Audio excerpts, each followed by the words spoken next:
আগামী 11 অক্টোবর আহমেদাবাদের ইএকে এরিনায় অনুষ্ঠিত হতে যাচ্ছে ৭০তম ফিল্মফেয়ার পুরস্কার ২০২৫।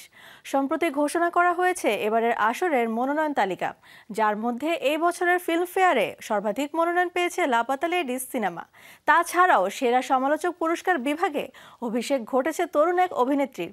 আর কারা থাকছেন সেই পুরস্কারের তালিকায়, বিস্তারিত প্রতিবেদনে।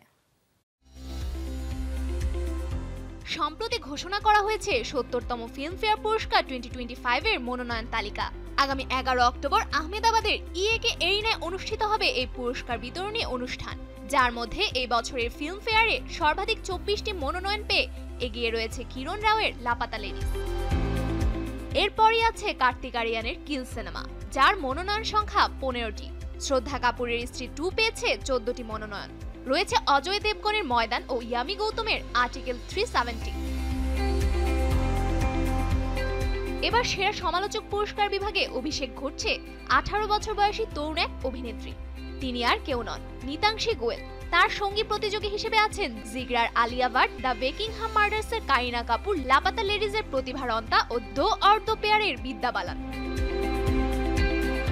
এটাই নিতাংশীর প্রথম বড় মঞ্চ নয়। এর আগে আইফা অ্যাওয়ার্ডস 2025-এ সেরা অভিনেত্রী পুরস্কার জিতে নিয়েছেন তিনি। সেই দৌড়ে পেছনে ফেলেছেন আলিয়া ভাট, ক্যাটরিনা কাইফ, ইয়ামি গৌতম ও শ্রদ্ধা কাপুরকে।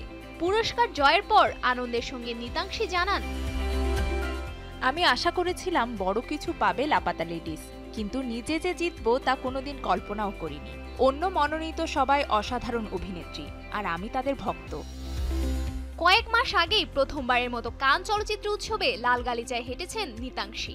সাদা শাড়ি ও ঐতিহ্যবাহী সাজে বলিউডের প্রজন্মান্তরের নায়িকাদের প্রতি শ্রদ্ধা জানিয়েছেন তিনি।